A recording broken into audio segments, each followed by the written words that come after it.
Bienvenue à cette web-diffusion offerte par la Société de leucémie et lymphome du Canada qui est intitulée La COVID-19 et ce que vous devez savoir maintenant.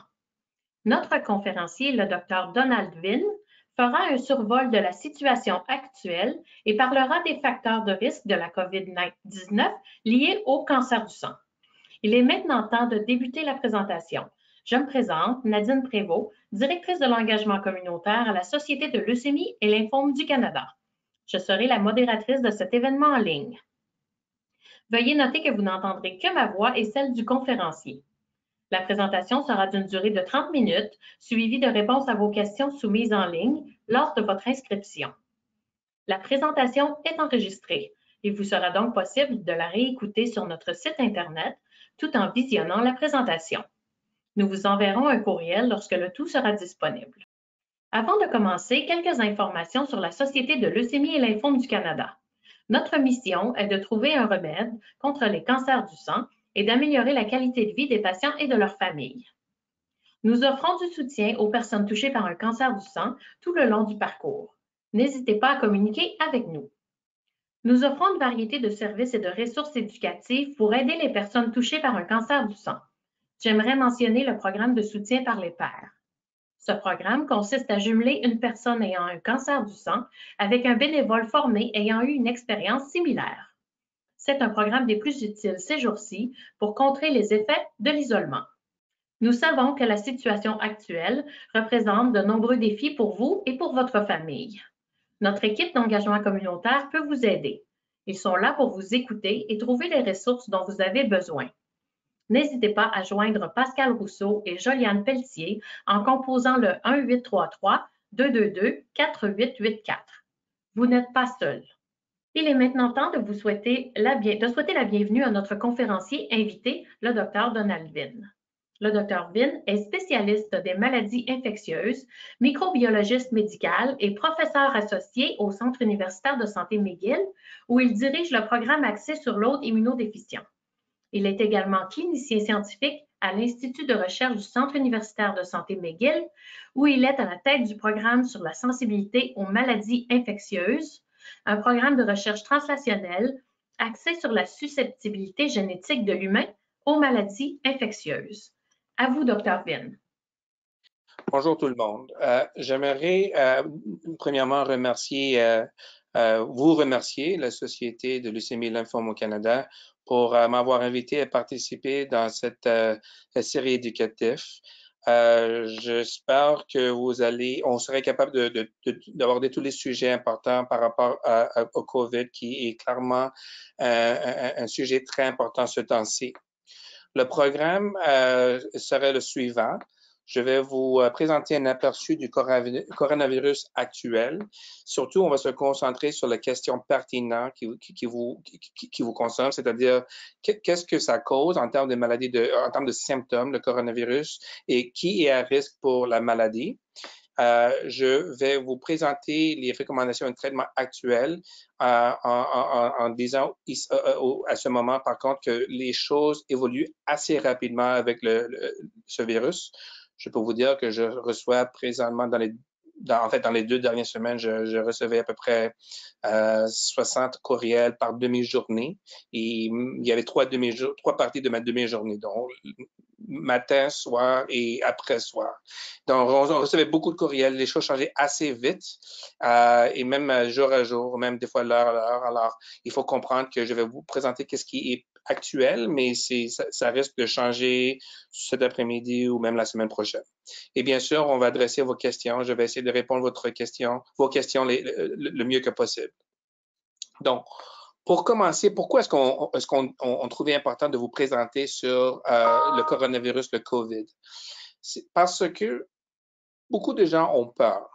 Et je voulais juste essayer de comprendre comment est-ce qu'on peut adresser la peur. La peur, c'est pas nécessairement une mauvaise chose, mais la peur, la base de la peur, c'est vraiment un manque d'information. On craint les choses qu'on ne connaît pas. Si on a d'informations, on serait mieux allumé, mais quand on n'a pas d'informations ou on ne sait pas c'est quoi les vraies informations, les vraies données, on présume. où il y a une vide dans notre connaissance. Et cette manque d'information peut amener souvent à la panique. Et quand on a l'angoisse et la panique, on ne réagit pas de façon rationnelle et on fait des choses qui non seulement font pas de sens, mais qui pourraient être même dangereuses. Donc, comment est-ce qu'on peut adresser ça? C'est très simple. Il faut donner l'information exacte. Et malheureusement, avec l'Internet, on peut trouver beaucoup d'informations, mais ce n'est pas tout exact. Donc, qu'est-ce qu'on va essayer de faire dans cette série aujourd'hui? C'est de vous présenter les informations exactes avec le but d'augmenter votre connaissance. Et lorsqu'on a une connaissance de la situation actuelle, on peut le traduire à des actions qui pourraient nous mettre plus en sécurité et c'est des actions rationnelles. Donc, pour commencer, de quoi on parle? On parle du coronavirus. Donc, juste pour vous expliquer comment c'est organisé, le virus actuel qui circule présentement, ça fait partie d'une grande famille de virus qui s'appelle le coronavirus. Ça, c'est le nom de la famille. Il n'y a rien de nouveau avec les coronavirus. Ça existe depuis très longtemps et ça affecte les humains depuis très longtemps. Par contre, d'habitude, quand on a une infection avec le coronavirus typique, on a une infection respiratoire de voie supérieure, c'est-à-dire une rhume. Le nez qui coule, peut-être un petit peu mal à la gorge, peut-être un toux, mais ça passe assez facilement comme une rhume. La raison pourquoi ça s'appelle coronavirus, juste pour être clair, c'est parce que dans les anciennes méthodes qu'on avait pour évaluer les virus, on faisait ce qu'on appelle la microscopie électronique. Et la microscopie électronique, c'est comme un super caméra pour être capable de prendre des photos de microbes et dans ce cas, un virus. Et je vous présente une photo et comme vous pouvez voir, le virus est très beau. Il y a des petits bâtonnets qui sortent de la surface de ce virus. Ces petits bâtonnets, en fait, ressemblaient aux chercheurs originaux comme une couronne qui entoure la tête du virus. Et donc, pour cette raison, ça s'appelle le coronavirus. Donc, ça, c'est la famille. Mais dans la famille, il y a plusieurs espèces ou plusieurs souches. Et la souche qu'on discute présentement, c'est ce qu'on appelle le SARS-CoV-2, le syndrome respiratoire aigu sévère de coronavirus type 2, donc SARS-CoV-2. Et la maladie qui est causée par ce virus, ça s'appelle le COVID-19 ou simplement pour aujourd'hui le COVID. Donc, ça, c'est l'organisation de ce virus. Comment est-ce que ce virus est transmis? C'est principalement par les voies respiratoires. Donc, quand on parle, ou on tousse, ou on éternue, il y a des particules respiratoires qui sortent de nos bouches et de nos nez. Et ces particules sont de taille variée. Il y en a des petites particules, il y en a des grosses particules. Je ne dis ça pas pour vous rendre dégueu, mais je vous explique, c'est important pour comprendre la transmission. Les petites particules sont ce qu'on appelle les transmissions aérosols. Et ces petites particules, quand on parle, ils ont la capacité d'aller de longue distance. Ils restent dans l'air plus longtemps et s'il y a un fardeau de microbes qui sont contagieux dans ces aérosols, il risque d'avoir une transmission aérienne. Un exemple de type de microbe qui est transmis par voie aérienne, c'est la tuberculose. On est chanceux qu'on n'a pas ça beaucoup aussi au Canada. Il y en existe, mais il n'y en a pas beaucoup. Ou comme la varicelle. L'autre mode de transmission, c'est vraiment les gouttelettes. Les gouttelettes sont des particules plus gros que les aérosols et donc, à cause de leur grosseur, leur diamètre et leur poids, ils sont moins capables de voyager plus longtemps ou plus loin. Donc, ce qui arrive, c'est qu'ils sortent de la voie respiratoire, la bouche, le nez. Ça voyage une certaine distance d'à peu près 1 mètre. Et dans certaines personnes, ça peut aller jusqu'à 1,5 mètre. Puis après ça, ça tombe par terre à cause du poids, à cause de la gravité. Donc, c'est important de faire cette distinction parce qu'au début, quand il y avait les cas de COVID avec l'éclosion de COVID en Chine, il y avait une augmentation de patients assez exponentielle. Il y avait une augmentation tellement vite et ça arrivait plus vite qu'on pouvait étudier le virus. Et donc, il y avait l'hypothèse que peut-être c'était transmis par voie aérienne ou des aérosols. Par contre, ça ne sait pas comment les coronavirus d'habitude se transmettent. Et avec plus de données, plus de cas, puis plus de temps, on était capable de comprendre qu'en fait, les voies aériennes, ce n'est pas la voie principale pour la transmission de ce virus. La voie principale, c'est les gouttelettes. Donc, pourquoi c'est important? C'est parce que si la distance moyenne que les gouttelettes traversent ou sortent, ou qui voyagent lorsqu'ils sortent de la bouche, c'est à peu près 1 mètre ou peut-être 1 mètre et demi. Ça forme la base de simple qui dit, mais si je me garde à 2 mètres ou plus que 6 pieds et demi de quelqu'un d'autre, je serais d'habitude pas le cible de leur sécrétion, c'est-à-dire ils vont pas être capables de tousser ou cracher ou éternuer sur moi de façon accidentelle. Et donc ça, c'est la base, la transmission par gouttelette est la base pourquoi on doit renforcer la distance de 2 mètres. Par contre, il faut aussi comprendre qu'il y a des autres voies de transmission. C'est sûr que si on tousse ou éternue, on produit les gouttelettes, comme on vient de juste en parler. Mais l'autre chose aussi, c'est que les gens aussi, des fois, toussent ou éternuent dans leurs mains. Et leurs mains vont faire une de deux choses. Ils vont soit toucher quelqu'un, et quand les mains sont contaminées, dans ce cas avec un virus, puis ils touchent quelqu'un d'autre, disons à la face, à la bouche, dans le nez, dans les yeux, il risque d'avoir une transmission par ce qu'on appelle le contact direct. L'autre chose qui arrive avec les mains, c'est on est des bêtes manuelles, c'est-à-dire on utilise nos mains pour faire quasiment toutes les choses qu'on fait de notre vie quotidienne. Et quand on utilise nos mains, qu'est-ce qu'on fait? Mais on touche des objets inanimés. Malheureusement, ces objets inanimés peuvent être contaminés aussi par le virus s'il y a le virus sur les mains. Donc, si quelqu'un touche ou éternue dans leurs mains, il touche quelque chose d'autre, disons dans ce cas un lit, puis quelqu'un d'autre touche ce lit, il risque d'avoir une transmission par ce qu'on appelle le contact indirect. Donc, ça, c'est les 3 façons que quelqu'un peut attraper le virus, par gouttelette, contact direct ou contact indirect. L'autre concept de base que j'aimerais faire la distinction à ce point, c'est des mots qu'on va utiliser pour faire, et on doit faire une distinction entre deux états. Le concept de l'infection et le concept de la maladie. Okay? Alors, quand on a une infection, qu'est-ce que ça veut dire? C'est que le virus rentre dans notre corps, ça pénètre nos cellules. Chaque virus a une cellule préférée pour commencer, donc ça rentre dans nos cellules. Et dans nos cellules, ça multiplie pour, après ça, être relâché et soit causer une infection des autres cellules ou être transmis par des particules respiratoires. Quand on a une infection, c'est-à-dire le virus rentre dans notre corps, ça se peut qu'on devienne malade et ça se peut qu'on ne devienne pas malade.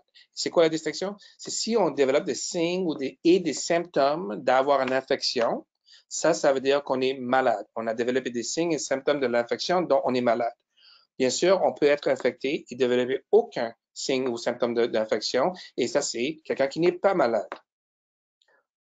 L'autre chose qu'on doit faire une distinction, c'est non seulement qu'est-ce que le virus fait à nous, c'est-à-dire ça nous infecte, ça peut nous rendre malades, mais l'autre chose aussi que j'avais mentionné, c'est que le virus est capable de se multiplier et après ça, être relâché des cellules pour être transmis par les voies respiratoires.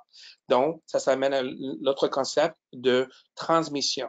Donc, quelqu'un qui est infecté peut ou ne peut pas être malade, mais peut transmettre le virus aux autres. Donc, bien sûr, la définition de maladie, c'est quelqu'un qui a les signes et symptômes de l'infection. Il faut comprendre que quand on parle de ce processus, ce n'est pas juste noir et blanc, un ou l'autre. On est malade ou on n'est pas malade. Non, malheureusement, ce n'est pas aussi simple que ça. On sait que c'est en fait un spectrum. Il y en a des gens qui sont sans symptômes ou leurs symptômes sont tellement minimes qu'ils ne le remarquent pas jusqu'à ce qu'on probe avec des questions puis dire ah oui, peut-être j'avais ça. Donc, il y a des gens qui ont principalement sans symptômes. Il y a des gens qui peuvent avoir des symptômes, mais sont peu. Donc, ça les rend pas incapacités. Il n'y a pas de gros changements dans leur activité quotidienne. Donc, on appelle ça des gens avec peu de symptômes. Bien sûr, on peut avoir des gens avec des symptômes, et on parlera de c'est quoi ces symptômes dans une minute. Et l'autre extrême, on peut avoir des gens avec la maladie sévère ou des symptômes sévères. Et dans le cas de COVID ou COVID-19, les symptômes, la forme sévère, ça se présente avec une défaillance respiratoire qui nécessite, par exemple, une tube et un ventilateur pour respirer, pour pour le patient, ou une défaillance multiviscérale, ça veut dire leurs organes arrêtent de fonctionner proprement. Donc, bien sûr, ça, c'est une forme sévère. Donc, on va juste retourner au point de symptômes. C'est quoi les symptômes de COVID? Malheureusement, c'est une infection de voie respiratoire et ça circule dans la saison où il y a des autres virus respiratoires, comme les autres virus qui causent la rhume ou le virus influenza qui cause la grippe. Et comme vous pouvez voir, j'espère que vous êtes capable de voir ça sur cette image, on voit qu'il y a des similarités, des symptômes communs entre ces syndromes. Donc, en vert, vous allez voir les syndromes qui sont les plus fréquents, les symptômes les plus fréquents, les symptômes les plus fréquents. Donc, en COVID-19, on voit que les symptômes principaux, c'est la fièvre, le tout sèche et l'essoufflement, mais ça, c'est l'essoufflement, c'est un peu plus quand c'est avancé. Vous allez voir que c'est semblable avec la grippe et malheureusement, à cause de cette similarité et la période de l'année qu'ils partagent, c'est souvent difficile pour les personnels de le système de santé être capables de faire cette distinction sans avoir des tests spécifiques. Et vous voyez aussi la rhume, avoir une rhume, c'est un petit peu différent, mais quand même, c'est pas absolu. Donc, par exemple, les maux de gorge sont fréquents avec une rhume, mais on peut le voir bien sûr avec la grippe ou COVID. Donc, c'est pas comme un symptôme qui est capable de faire la distinction entre ces deux. On va aussi parler de la défaillance respiratoire, parce que ça, c'est la forme sévère qu'on entend dans les nouvelles et qui nous inquiète le plus. Qui est à risque pour cette forme sévère, la défaillance respiratoire ou défaillance multiviscérale? Mais si on regarde nos questions d'infection et maladie, il faut comprendre, premièrement, qui est à risque de l'infection? Okay? Tout le monde est à risque d'être infecté. Donc, pourquoi c'est important de faire cette distinction? C'est parce qu'il y a des gens, surtout comme on peut voir dans les nouvelles, par exemple, dans certains États aux États-Unis, il y a des jeunes adultes qui pensent que ils ne sont pas à risque de problèmes dont ils vont se promener. Mais ils ont mal compris la situation. Ils sont à risque d'avoir l'infection. Peut-être qu'ils seront moins à risque d'avoir une forme ou la maladie sévère, mais ils sont à risque absolument d'avoir l'infection. Et pourquoi c'est important? Parce que ces gens peuvent peuvent permettre la transmission à des autres personnes. Donc, tout le monde est à risque d'être infecté. Bébé jusqu'à aîné et tous les âges entre ces deux extrêmes peuvent devenir infectés et donc peut-être ils ne développeront pas les signes et symptômes de l'infection. Ça veut dire peut-être ils ne développeront pas la maladie, mais ils risquent de transmettre. Donc, ce point, c'est super important. Mais l'autre question qu'on se pose, c'est qui est à risque pour la maladie grave? Si on regarde les données originaux de Chine, on peut voir que lorsque l'âge avance, donc lorsque l'âge du patient avance, le risque d'avoir la maladie sévère aussi augmente. Donc, par exemple, dans les données de Chine, on voit que les gens, si on regarde la colonne bleue à gauche, les gens d'années 60 ou plus ont un risque à 2,7 ou plus élevé que les gens plus jeunes pour avoir la forme sévère. Bien sûr, il n'y a rien de magique à l'âge de 60. C'est un continuum. Donc, ça veut dire, c'est un spectre continuel. Ça veut dire que même les gens d'âge moyen, 40 à 60, sont à risque d'une maladie sévère, un risque plus élevé que les gens plus jeunes et moins élevé que ceux plus vieux, mais ils sont quand même à risque. Et on peut voir que le plus aîné qu'on est, le plus à risque d'avoir une maladie sévère. Donc, un des points principaux de cette diapo, c'est de montrer que l'âge est un facteur important qui détermine le risque de la maladie sévère. L'autre chose qu'on voit aussi, c'est que les hommes sont plus à risque de la maladie sévère que les femmes. Donc, on y est tout le temps de ce qu'on appelle le man flu, la grippe des hommes, et que les gens pensaient que c'était une exagération. Mais dans ce cas, c'est en fait, ça semble être vrai. Les hommes sont plus fréquemment affectés par une forme sévère. Donc, je vous supplie d'être un petit peu plus patient avec vos hommes ce temps-ci. À la fin de la journée, les deux facteurs de risque qui sortent basés sur les données du Chine, c'est que les personnes âgées et être mâles sont des facteurs principaux pour la maladie grave ou maladie sévère.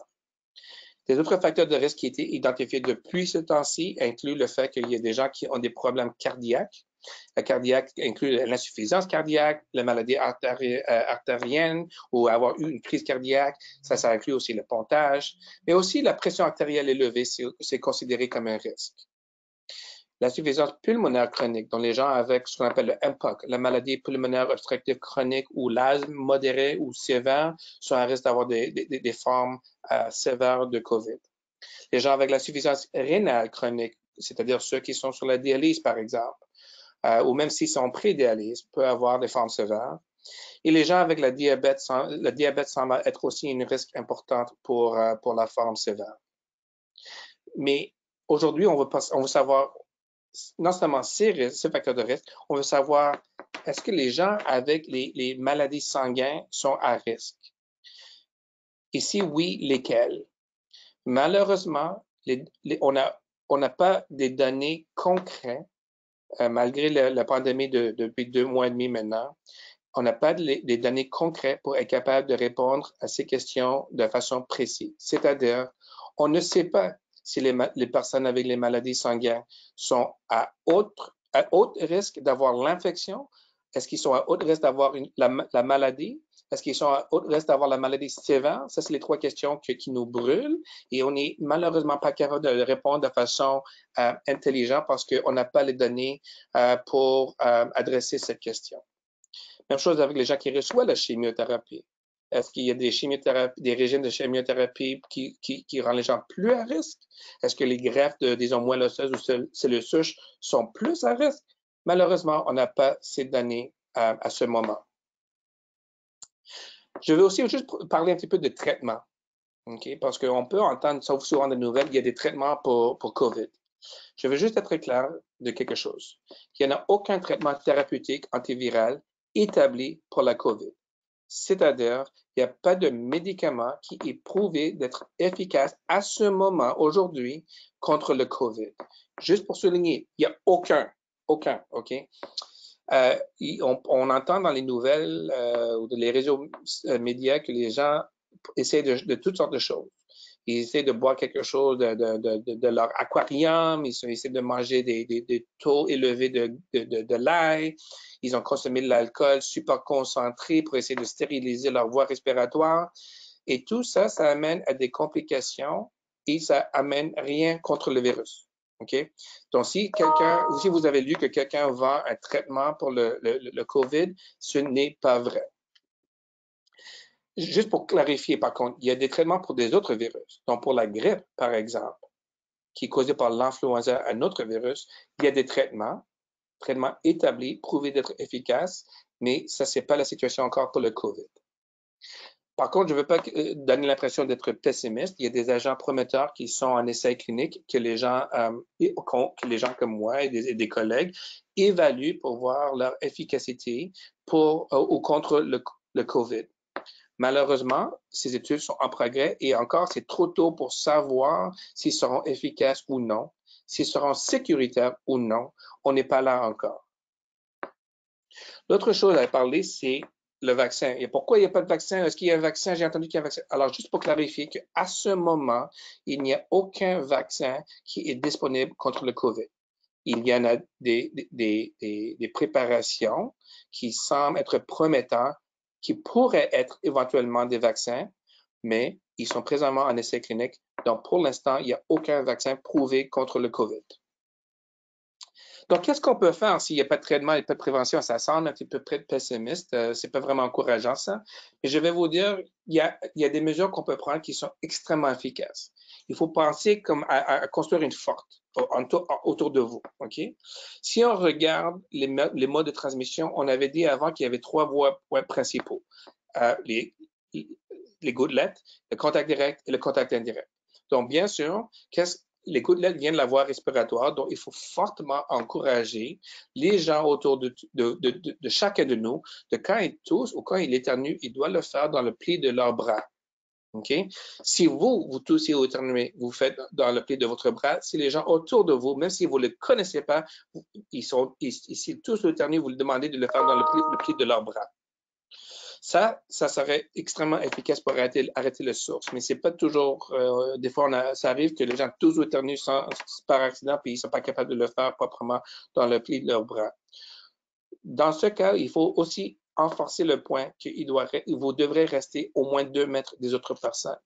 Oui, ça amène à une vie un peu isolée, mais cette distance, c'est la loi de physique.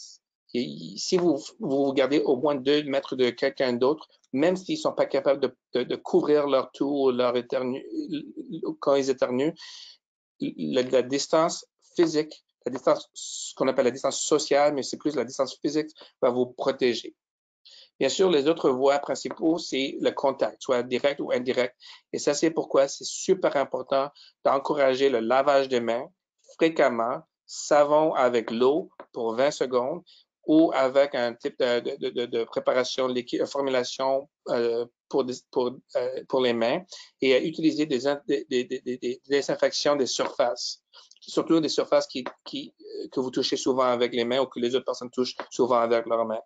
Si vous utilisez cette stratégie, vous construirez quasiment une forte autour de vous qui va vous protéger contre la transmission de ce virus. Est-ce qu'on peut dire, ben, c'est bien beau, mais moi j'aime des pilules, moi j'aime des traitements intraveineux, moi je veux un médicament. Est-ce que toutes ces mesures de couvrir, de distance et laver, est-ce que ça va vraiment fonctionner? Et la réponse est, il semble que oui. Il faut retourner à un concept d'épidémiologie, c'est ce qu'on appelle le R0. Ça, c'est le taux de reproduction du virus. La définition, c'est quoi le nombre en moyenne de personnes qui seront infectées par une seule personne contagieuse. Donc, si quelqu'un contagieux rentre dans une salle entourée par des autres personnes qui n'ont jamais vu ce virus, combien de personnes seraient subséquemment infectées? Ça, c'est le R0. Pour le COVID, on avait vu au début que le R0 était 3,88, donc à peu près 4 personnes sont infectées par une seule personne. Et vous pouvez voir que l'augmentation de nombre de personnes infectées était exponentielle. Ça, c'était dans les premières quelques semaines. Lorsque les mesures de distance et d'hygiène étaient implémentées, on a vu que le R0 a diminué à 1,25 et lorsque c'était renforcé, on a vu que la transmission a beaucoup diminué. Le R0 allait à 0,32. Donc, on peut voir que ces mesures fonctionnent. Non seulement elles fonctionnent pour ce virus, mais si on regarde l'historique d'humains, l'historique humaine était affectée par beaucoup des éclosions, beaucoup des épidémies, beaucoup de même pandémies. Et peu importe le microbe, bactérien, virus, etc., les mesures principaux qui ont cessé ou qui ont interrompu ces épidémies étaient vraiment les mesures d'hygiène, distance et de protection, pas les antimicrobes. Est-ce que ça va fonctionner mondialement? On peut voir sur cette courbe 2 patterns. Il y a une qui est diagonale, qui démontre plusieurs pays qui sont sévèrement affectés par ce virus. Et on voit en bleu pâle des autres pays qui semblent être moins affectés. Et un des facteurs qui distingue ces deux courbes, c'est l'implémentation des mesures de distance, hygiène et de protection. Donc, il semble à ce moment que c'est des mesures qui sont nécessaires pour arrêter cette éclosion. Est-ce que ça va fonctionner au Canada? Ça, c'est une figure qui est malheureusement déjà pas à jour et ça fait juste quelques jours qu'on avait développé ce diapo qui montre la courbe dans les provinces différentes. Bien sûr, à un point, Québec était derrière les autres provinces. Maintenant, c'est un petit peu plus avancé. Mais la courbe augmente parce qu'on n'a pas une adhérence stricte avec les mesures de prévention. Mais si on ne fait pas attention, on aurait des courbes qui sont très semblables au pays que j'avais montré juste avant. Donc, c'est super important. On est encore au point d'inflexion dans les courbes où les mesures de prévention sont absolument importantes et ils ont encore un effet si on peut les renforcer. Dernièrement, je vais juste parler de un concept qu'on voit dans les nouvelles, aplanir la courbe. Qu'est-ce que ça veut dire, ça, exactement? Si on regarde cette figure, il y a 2 types de patterns pour une éclosion. En mauve, qu'est-ce qu'on peut voir? C'est une courbe avec un pic assez élevé. Donc, qu'est-ce que ça veut dire? C'est que, basé sur l'axe X horizontal, ça montre le nombre de jours depuis le premier cas. Et sur les Y, ça dit le nouveau cas par jour. Qu'est-ce qu'on a en mauve? C'est qu'on a une éclosion qui cause beaucoup de gens à être malades dans un peu période de temps. Ça veut dire assez vite. Qu'est-ce qui arrive quand on a une courbe assez élevée comme ça? C'est que ça dépasse la ligne rouge qui démontre la capacité du système de santé. Donc, qu'est-ce qui arrive? C'est qu'il y a plus de gens malades que le système de santé est capable d'accommoder ou de traiter optimalement. Et ça, c'est pas une bonne situation. Peu importe si on parle d'une éclosion, si on parle d'un accident en vrac où il y a beaucoup de gens affectés, peu importe si on a beaucoup de gens qui sont affectés dans un très peu de période de temps, ça va bouleverser notre système de santé comme on avait vu en Chine et en Italie. Qu'est-ce qu'on veut faire donc? On veut aplanir la courbe. Ça veut dire que on veut diminuer non seulement la vitesse que la courbe augmente, mais on veut diminuer le pic qui est atteint dans l'épidémie. Et la façon de faire ça, c'est avec l'adhérence du public. Le public joue un rôle extrêmement important dans l'éclosion. Si les gens adhèrent aux recommandations de prévention, la distance, lavage des mains, etc., tout ou éternuer dans le pli du bras, on va éventuellement diminuer le pic et la vitesse que la courbe augmente. L'autre chose qu'on doit faire, c'est qu'on doit augmenter notre système de santé. Le gouvernement, au moins le gouvernement au Québec, semble avoir bien répondu avec les mesures à temps ou presque à temps. Mais ça, c'est pas quelque chose de réactif. Malheureusement, il faut continuer à investir dans notre système de santé tout le temps pour qu'on soit préparé pour ces types d'éclosions qui sont pas toujours, on peut pas toujours les prévoir. Et qu'est-ce qu'on fait avec ces interventions? Mais le pic en vert ici du mauve bougerait ici au pic de bleu. Et quand on fait cette transition, qu'est-ce que ça nous amène? C'est vraiment du temps. Et le temps, c'est super important. Pourquoi? Parce que ça nous permet à mobiliser les personnels de santé.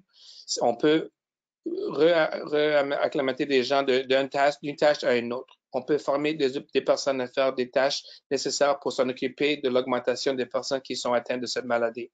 Mais si ça arrive trop vite, on n'est pas capable de faire ça. L'autre chose aussi, c'est qu'on est capable de mobiliser les matériels, les équipements médicaux.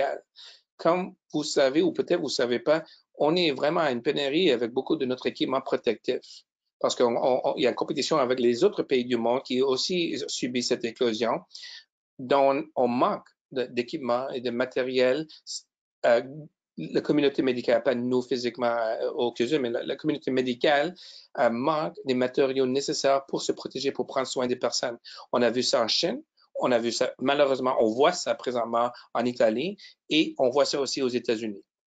Le temps aussi nous amène des opportunités pour mieux comprendre qu'est-ce qui se passe.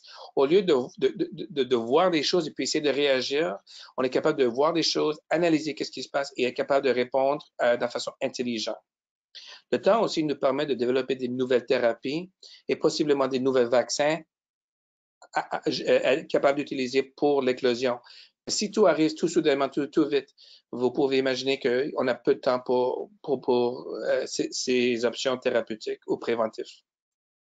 Donc, à la fin de la journée, les points clés, c'est que le SARS-CoV-2, c'est un nouveau virus. On n'a pas vu ça avant. Il y a beaucoup à apprendre sur ce sujet. On a beaucoup à apprendre sur le virus. On a beaucoup à comprendre sur qui est à risque, c'est quoi les démographies, les maladies, les conditions sous-jacentes qui mettent quelqu'un à risque pour la maladie grave, à part de ce que j'avais déjà nommé. Et on a beaucoup à apprendre à comment traiter et gérer. Mais pendant qu'on apprend ces choses, il faut aussi réaliser qu'il y a des choses qui sont absolument claires. La distance sociale, ou ce qu'on appelle maintenant la distance physique, l'hygiène contre les gouttelettes et le lavage des mains. Ils sont efficaces dans la prévention des infections respiratoires, peu importe si c'est COVID ou non, peu importe si c'est la grippe ou non. C'est les mesures qu'on devrait toujours pratiquer dans la saison de virus respiratoire et surtout dans ce temps-ci avec le COVID. Merci beaucoup. Merci pour ce survol, Dr. Vin. Nous répondrons maintenant à des questions qui ont été soumises lors de l'inscription. Nous en avons reçu un très grand nombre et avons sélectionné celles qui seront utiles au plus grand nombre de personnes. Si vous avez des questions à propos de la gestion du stress et de l'anxiété, nous pourrons y répondre lors de la prochaine webdiffusion COVID-19, gestion du stress et adaptation au changement, qui se tiendra le 2 avril à 14 heures. Si vous êtes à la recherche de ressources, n'hésitez pas à joindre Pascal Rousseau et Joliane Pelletier de l'équipe de l'engagement communautaire en composant le 1-833-222-4884. Maintenant, notre première question. Que faire si on est malade et en attente de tests ou de résultats de tests? Si vous avez des symptômes et ils ne sont pas, ils ne méritent pas d'être hospitalisés, il vous dit, OK, on va faire un test et vous attendez chez vous. Donc, vous avez des symptômes, vous avez fait votre test et vous êtes en attente des résultats. Qu'est-ce que vous pouvez faire? Restez à la maison. Peu importe si vous avez des maladies sanguines ou non, OK? Tout le monde qui a des symptômes respiratoires, donc fièvre, toux, éternuer, maux de gorge, pas nécessaire d'avoir tous ces symptômes, mais si vous avez des symptômes, quelques des symptômes de l'infection de voie respiratoire et vous avez fait votre test, vous attendez pour les résultats chez vous. Vous sortez pas, vous n'allez pas à l'école, c'est pas temps d'aller au travail, c'est pas temps d'aller magasiner ou aller à la garderie, c'est pas temps d'avoir des visiteurs non plus, OK? Restez à la maison isolée. Que faire si on vit à la maison avec une personne en quarantaine? Donc, disons, vous êtes quelqu'un avec atteint d'une maladie sanguine, puis un membre de votre famille était contacté par, disons, santé publique ou travail, dit, OK, vous êtes en quarantaine parce que vous semblez avoir des symptômes, vous devrez retourner chez vous. Il faut que la personne en quarantaine essaye de suivre de façon stricte les points suivants. Il doit, même dans la maison, ils doivent essayer de s'isoler dans une seule pièce de la maison. Si c'est possible, bien sûr, dépendant sur votre domicile, mais si c'est possible, ils devraient le faire rester dans cette salle le plus long que possible, le plus souvent que possible. Et pendant qu'ils sont dans cette salle, la porte devrait être fermée aussi. Ils devraient même manger et dormir dans cette pièce. Ils devraient le faire seuls pendant qu'ils sont dans la période de quarantaine. Si possible, ils devraient même utiliser une salle de bain séparée parce qu'on sait que le virus se trouve dans les selles et donc on veut essayer de minimiser la transmission par l'eau sale. Mais bien sûr, pas toutes les personnes ont cette luxe d'avoir plus qu'une salle de bain dans leur domicile. Et si ce n'est pas possible, c'est-à-dire il faut que vous partagez une salle de bain, il faut vraiment faire des efforts pour désinfecter la salle de bain, pas juste la toilette, mais le robinet, etc., après chaque usage. Pendant que vous habitez ensemble, il faut être clair qu'il faut éviter les contacts dans la maison. Donc, si vous êtes en quarantaine parce que vous avez des symptômes, c'est pas le temps à jouer au blackjack en famille. Là. Si ça arrive que votre domicile ne permet pas une isolation ou séparation dans une salle seule, il faut comprendre que la personne qui a les symptômes porte un masque et se garde à une distance de au moins 2 mètres des autres personnes avec le fait qu'ils doivent laver leurs mains fréquemment.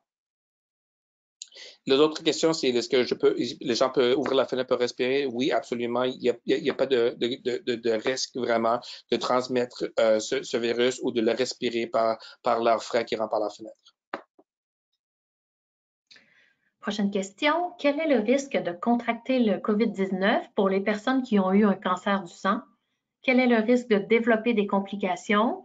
Et est-ce le même risque pour les personnes ayant une forme chronique de cancer? Donc, ça, c'est des très bonnes questions que nous, on se pose, les médecins ici se posent nous-mêmes.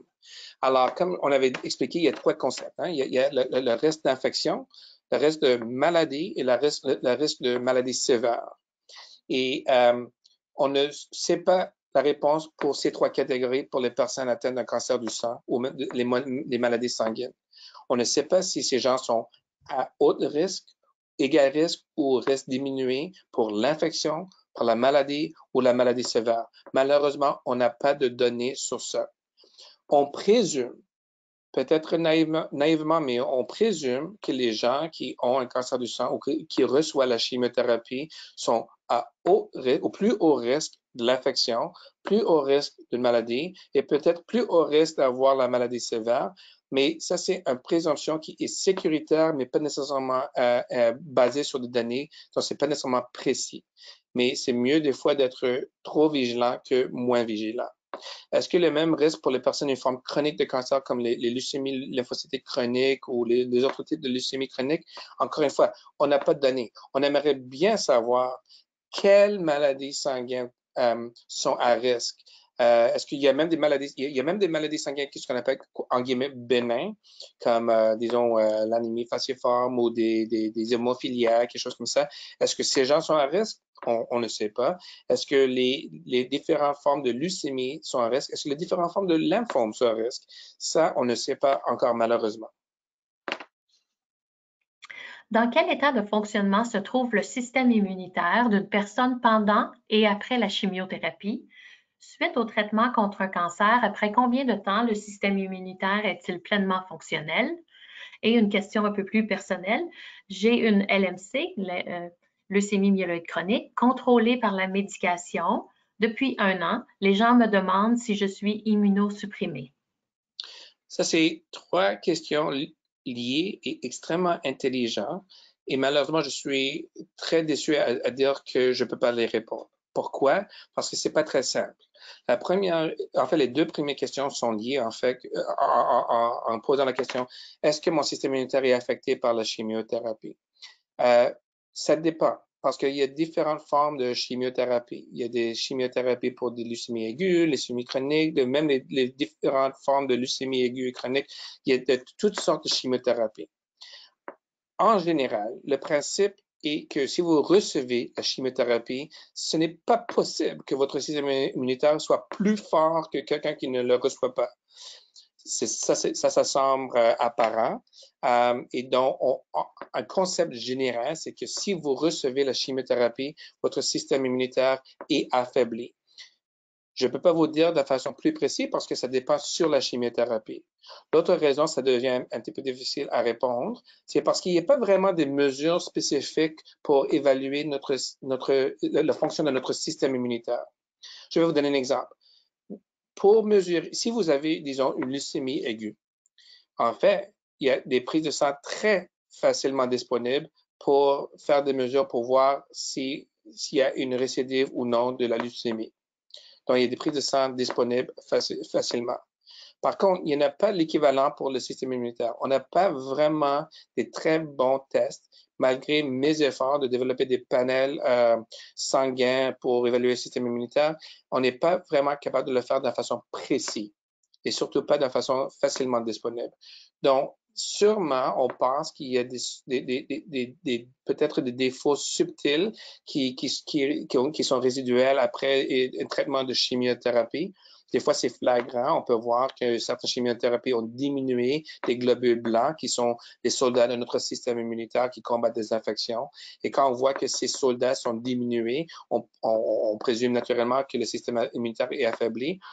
Mais le contraire n'est pas vrai. Ça veut dire que même si les globules blancs sont normaux en termes de quantité, ça ne veut pas nécessairement dire qu'ils fonctionnent normalement. Ça veut dire que leur qualité n'est pas nécessairement normale, mais on n'est pas là pour être capable, avec des tests, pour répondre plus facilement à comment c'est affaibli.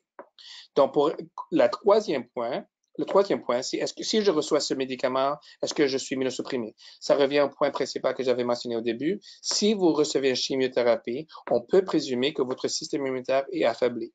Par contre, on n'a pas de preuve nécessairement que les gens qui reçoivent la chimiothérapie ont un risque élevé de maladies ou maladies graves de COVID.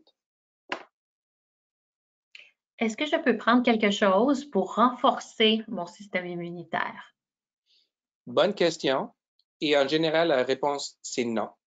Il y en a quelques médicaments que les hématologues utilisent des fois pour essayer de rebâtir un petit peu le système immunitaire, des choses qui stimulent la production de certains globules blancs, mais ça c'est pas la réponse immunitaire qui est nécessairement importante pour vous protéger contre le COVID. Il y a des gens qui ont besoin des fois de certains autres médicaments pour essayer de, en général, augmenter leur système immunitaire. Et ça, c'est à discuter avec votre hématologue ou votre infectiologue. Mais dans le cas de COVID, il n'y en a pas de médicaments spécifiques qui boostent ou augmentent le système immunitaire spécifiquement contre le COVID. Est-ce qu'un taux plus bas que la normale en globules blancs me rend plus vulnérable au COVID? Donc, ça, c'est ma question. Quand on parle des globules blancs, malheureusement, les globules blancs ne sont pas une population. Ce sont vraiment, en fait, plusieurs types et sous-types de globules blancs. Alors, quand on parle de globules blancs, il y a les types de cellules qui sont inclus et sont les choses comme les neutrophils, les lymphocytes, les monocytes, etc. Il semble que certaines conditions associées avec des lymphocytes diminués peut être possiblement liées avec une forme plus sévère de COVID, mais encore une fois, on n'a pas les données très claires. Juste pour aussi clarifier que quand on parle de les lymphocytes ne sont pas une population ou une sous-type non plus. Il y a plusieurs sous-sous-types de lymphocytes. Il y a les lymphocytes T, lymphocytes B, etc., etc. Et même à ça, il y a plusieurs échelons après ça. Et donc, on n'est pas capable à ce moment de prévoir qui, basé sur une prise de sang avec leur globule blanc, pourrait être plus à risque de maladies ou de maladies graves. Mais nous, au CUSUM, on se concentre sur adresser cette question. Merci. Quels sont les impacts de la COVID-19 après une greffe de cellules souches, allogéniques ou autologues? Quel est l'état de fonctionnement du système immunitaire après une récente greffe et 10 ans plus tard? Ça, c'est encore des bonnes questions qui sont semblables aux autres. La deuxième question, je vais répondre en premier, juste pour répéter le point, que malheureusement, on n'est pas capable de vraiment mesurer le fonctionnement du système immunitaire de façon facile ou facilement disponible. On pense qu'avec plus de temps après une greffe, on a une reconstitution de notre système immunitaire. Et bien sûr, ça dépend sur les facteurs, plusieurs facteurs, comme le type de greffe, le type de donneur, le match entre le donneur et le patient, les complications, disons la maladie de graft versus host, c'est un exemple, ou les médicaments nécessaires pour contrôler cette complication. Donc, c'est difficile à répondre avec certitude parce qu'il n'y a pas juste une trajectoire après une greffe. Il y a plusieurs, malheureusement, des routes que quelqu'un peut prendre. Pour répondre à la première question, quels sont les impacts après une greffe? Encore une fois, on aimerait bien répondre à cette question. Est-ce que les gens avec une greffe sont plus à risque de l'infection, de la maladie ou la maladie sévère de COVID? On ne sait pas. Et on ne sait pas surtout si le type de greffe allogénique ou autologue fait une différence. On peut présumer qu'un autologue, qui est les cellules de nous-mêmes réinfusées, pourrait nous mettre moins à risque de le COVID comme ça fait pour certaines autres infections, mais ça, c'est une présomption. Il n'y a pas de données pour être sûr de ces conclusions. Merci. J'ai 64 ans et la maladie de Waldenstrom.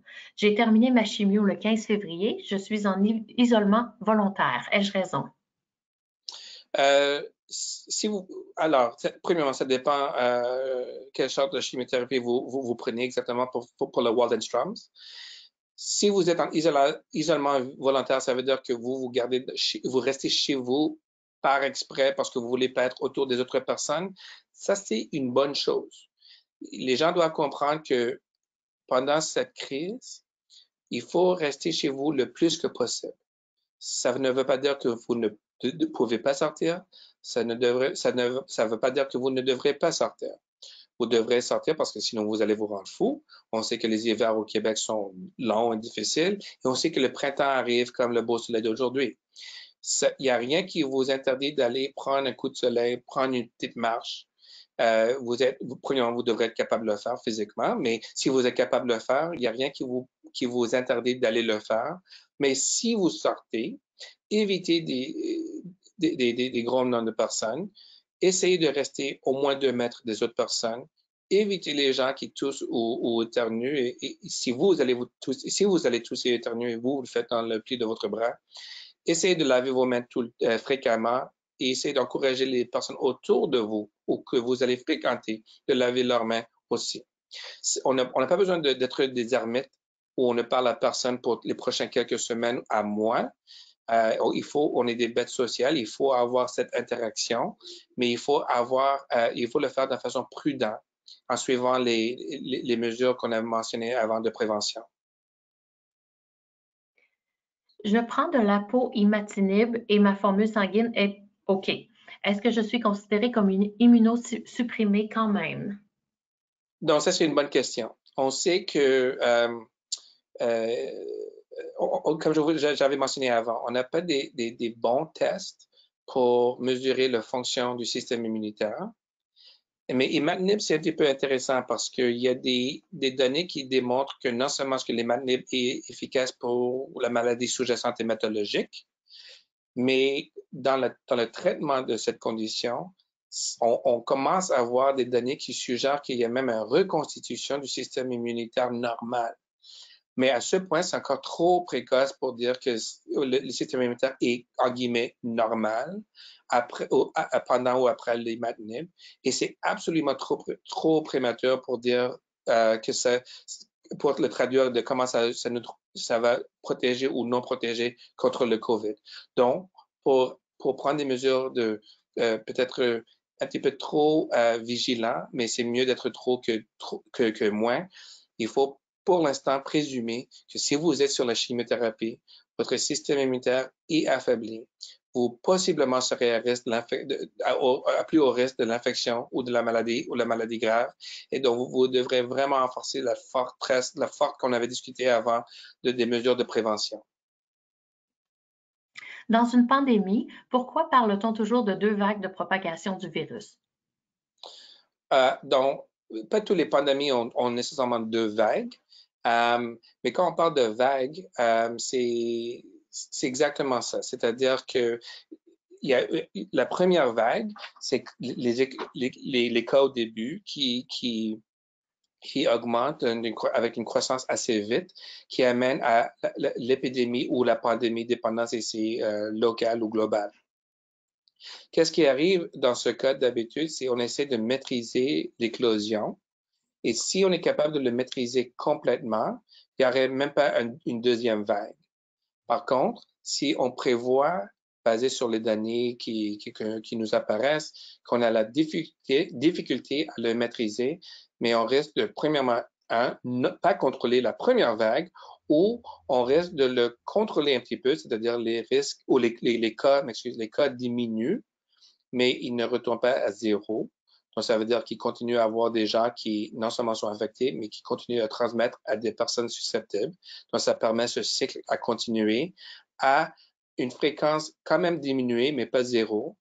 Mais lorsque les mesures de prévention sont peut-être moins adhérents, où il y a plus de gens qui sont susceptibles et qui nourrissent le cycle de transmission, on peut voir une deuxième vague. Ça pourrait arriver dans ce cas ici parce que qu'est-ce qu'on voit malheureusement, c'est qu'il y a des vagues qui arrivent globalement, c'est-à-dire pas tous les pays sont affectés au même temps, pas tous les pays répondent en même temps en termes de mesures préventives, pas tous les pays sont affectés de la même fréquence. Et donc, ça permet ce qu'on a fait un ripple effect, une série de vagues mondiales. Et donc, cette circulation peut permettre une deuxième vague à continuer ou à retourner, surtout si les gens ne sont pas adhérents aux mesures préventives. Lorsque le vaccin sera disponible, est-ce que je pourrai le prendre? Je ne peux pas prendre de vaccin vivant. Une bonne question. C'est impossible à répondre à ce moment parce que c'est un petit peu spéculatif. Mais je peux vous dire que quand on parle de vaccins en général, il y a deux types de vaccins principaux. Il y a ce qu'on appelle le vaccin vivant et le vaccin inactivé. Un vaccin vivant, c'est quand le microbe est encore vivant dans le vaccin, mais fortement atténué ou affaibli pour que sa capacité de multiplier dans le corps est beaucoup, beaucoup, beaucoup moins que l'infection naturelle.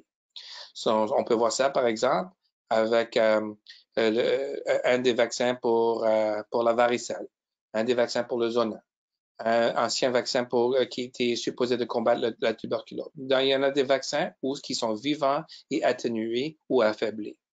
Il y a aussi des vaccins inactivés, c'est-à-dire que le microbe n'est pas vivant.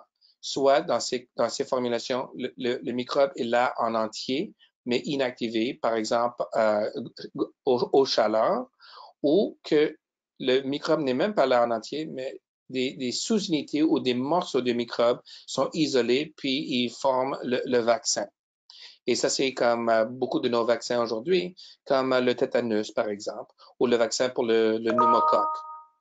Donc, pour les vaccins inactivés, peu importe votre condition hématologique sous-jacente ou le traitement que vous recevez, vous pouvez recevoir de façon généralement sécuritaire les vaccins inactivés. Peut-être vous n'allez pas nécessairement produire la réponse protective immunitaire, mais ça c'est l'efficacité, mais en termes de sécurité, sont d'habitude sécuritaires. Pour les vaccins vivants mais atténués, en général, les personnes qui sont, en guillemets, immunosupprimées, c'est-à-dire qu'ils ont une condition hématologique sous-jacente ou qui reçoivent la chimiothérapie ou des médicaments immunosupprimants, ne devraient pas recevoir des vaccins vivants. À ce point, comme j'avais mentionné au début, on n'a pas de vaccin pour le COVID, donc je ne peux pas vous guider ou recommander quelle sorte de vaccin vous devrez recevoir. Est-ce qu'il est sécuritaire de courir en groupe de 6? D'habitude, si vous êtes capable de minimiser l'assemblement de personnes, les groupes les plus petits sont moins à risque de transmettre. Et non seulement le nombre de personnes, c'est important, mais la distance entre les personnes. Donc, si c'est absolument nécessaire que vous couriez en groupe de 6 pour n'importe quelle raison, comme si une urgence que ça doit être le groupe de 6, parce que vous pensez que ça vous amène une meilleure chance ou je ne sais pas quoi, il faut absolument garder votre distance de 2 mètres. Mais, la façon plus prudente, c'est de diminuer ce risque plus par minimiser le nombre de personnes qui sont dans votre rassemblement. J'ai un diagnostic de LLC et je devais recevoir des perfusions d'IgG. Mon rendez-vous a été reporté en juin, ce qui m'inquiète. Donc, ça, c'est une bonne question. Il y a plusieurs aspects à adresser ici. Premièrement, il faut vraiment discuter ça avec votre médecin pour déterminer exactement l'importance des immunoglobulines. Pas que c'est important, mais plus l'urgence. Est-ce que vous pouvez sauter une dose? Est-ce que c'est absolument nécessaire? Des fois, les immunoglobulines sont utilisées pour augmenter les immunoglobulines dans le sang. Des fois, c'est pour battre ou aider les plaquettes ou des conditions auto-immunes contre les globules rouges. Donc, la raison pourquoi vous recevez l'immunoglobuline doit être clarifiée avec votre hématologue et l'urgence de le recevoir, c'est-à-dire est-ce qu'il faut le recevoir à temps prévu ou est-ce que ça peut sauter? Encore une fois, ça dépend avec votre hématologue. Il faut aussi possiblement discuter avec votre hématologue des autres routes à le prendre. Donc, l'immunoglobuline peut se faire de façon intraveineuse dans votre site, comme dans l'hôpital, par exemple, le centre hospitalier de jour. Mais il y a aussi des formulations qui peuvent se faire par voie subcutanée à domicile. Donc, vous pouvez discuter avec votre hématologue, est-ce qu'il y a façon de changer, de transitionner.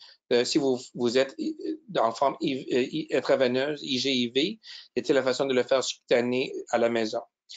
Donc, ça, c'est à discuter. Il faut aussi comprendre aussi que les immunoglobulines protègent contre les infections respiratoires, mais on ne sait pas si ça protège spécifiquement contre le COVID, parce que le virus, le SARS-CoV-2, le virus qui cause le COVID, est nouveau. Donc, même si les immunoglobulines sont pris des donneurs sains, ces donneurs n'ont probablement jamais vu le virus de COVID. Donc, il n'y aurait pas d'anticorps dans les préparations des immunoglobulines. Donc, ça vous amènerait pas à une protection spécifiquement contre le COVID. Mais bien sûr, ça vous protégerait contre les autres infections si vous le recevez pour cette indication. Je suis présentement isolée chez moi. J'aimerais savoir si le courrier livré représente un risque de contamination. Alors, non. On sait que le virus peut rester sur des surfaces comme le carton, les surfaces ruguées, pour à peu près quelques heures. Mais d'habitude, les choses qu'on reçoit dans un courrier sont d'habitude du papier, pas des cartons. Même à ça, le risque de transmission, on pense, est faible parce que le courrier ça prend du temps pour arriver chez vous. C'est pas un commentaire contre Post Canada, c'est juste un fait. Ça prend du temps pour arriver chez vous. Donc, dans le processus d'être dans l'usine, dans le camion, etc., dans le sac, et éventuellement à votre porte, c'est quand même du temps qui arrive avant que ça arrive à votre porte. Et donc, c'est probablement pas assez de temps pour laisser le virus rester trop longtemps. Possiblement si ça vient du facteur, mais encore une fois, moi j'en ai vu des personnes employées, des employés de Post Canada qui portent des gants. Et même si ça laisse à votre porte, si vous le laissez dehors pour quelques heures après que c'est livré, ça devrait être assez bien aussi. Sincèrement, par contre, on n'a pas besoin de se concentrer trop sur ça. Ça, c'est pas la voie principale qui va affecter le risque de transmission. C'est plus les surfaces dures, comme en métal, comme les poignées de porte, ou choses comme ça, ou les rails des escaliers. Ça, c'est où il faut vraiment être un petit peu plus vigilant. Qu'est-ce qui pourrait expliquer que les virus ou les coronavirus proviennent souvent de la Chine? Je pense qu'il y a peut-être plusieurs intonations avec ce type de questions. C'est pas vrai que la plupart des nouveaux coronavirus viennent de la Chine. En fait, les coronavirus les réservoirs pour les coronavirus sont les chauves-souris. Il y en a des chauves-souris partout au monde, toutes sortes d'espèces.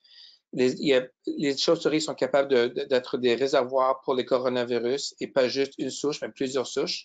Donc, dans les chauves-souris, qu'est-ce qui arrive? C'est qu'il y a une recombinaison des coronavirus partout au monde. La plupart des espèces, des nouvelles espèces qui sortent sont affaiblies et on n'entend rien du tout. Ou ça cause des maladies, mais dans des éclosions très limitées ou des maladies non humaines, comme les cochons, etc. Des fois, ça arrive qu'il y a une recombinaison dans les chauves-souris,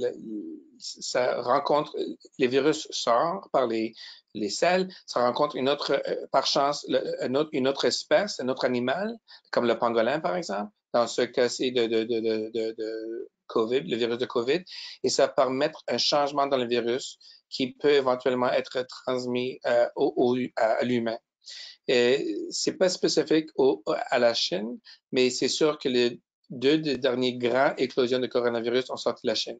Bien sûr, il faut se rappeler qu'il y avait une qui est sortie dans le Moyen-Orient, donc c'est pas spécifiquement en Chine. Mais on peut imaginer que peut-être le trafic des bêtes sauvages dans les marchés peut possiblement contribuer à ça. C'est pas des histoires farfelues dans les nouvelles que les Chinois mangent des chauves-souris crues et ça c'est la raison. Ça c'est non scientifique. Moi je réponds pas à des choses non scientifiques, mais en termes de scientifiques, des faits scientifiques, on sait qu'il y a des coronavirus. Le réservoir, c'est dans les chauves-souris. Et avec le changement de climat, les chauves-souris sortent des caves et ils sont dans des habitats non naturels pour eux qui permettent ce type d'activités à devenir plus fréquents. Je prends du Glivec tous les matins, 400 mg. En quoi suis-je plus sujet à des complications graves si je l'attrape? Une autre question, j'ai la thrombocytémie essentielle. Je prends 3 capsules d'hydréa par jour et une aspirine. Suis-je plus à risque? Donc, je pense que j'ai souligné ces points avant, que en général, on n'a pas de données pour être capable de répondre de façon intelligente à ces questions. C'est sûr qu'on n'aurait pas les données pour répondre à tous les scénarios possibles, mais en mesure à risque d'être trop prudent, on peut présumer que si vous êtes sur un traitement pour une condition hématologique, vous pouvez supposer que vous êtes possiblement à plus haut risque d'infection, de maladies ou de maladies graves ou sévères, et donc vous devrez être extrêmement adhérent aux mesures préventives. Merci, Dr. Vin, d'avoir été avec nous aujourd'hui en ces temps occupés pour répondre à des questions de première importance pour les personnes touchées par un cancer du sang. J'invite les gens à communiquer avec nous pour bénéficier de nos services. Vous pouvez nous joindre en composant le 1-833-222-4884 Nous vous invitons à visiter régulièrement notre site Web pour des mises à jour d'informations et d'autres web diffusions sur des sujets d'actualité tels que COVID-19, gestion du stress et d'adaptation au changement, qui se tiendra le 2 avril à 14 h. Prenez note qu'un court sondage vous sera envoyé après cette web diffusion. S'il vous plaît, prendre un moment pour y répondre afin de nous aider à planifier les événements en ligne utiles pour vous dans un futur rapproché. Merci encore, Dr. Vin. Merci d'avoir été des nôtres et à bientôt. Merci à vous.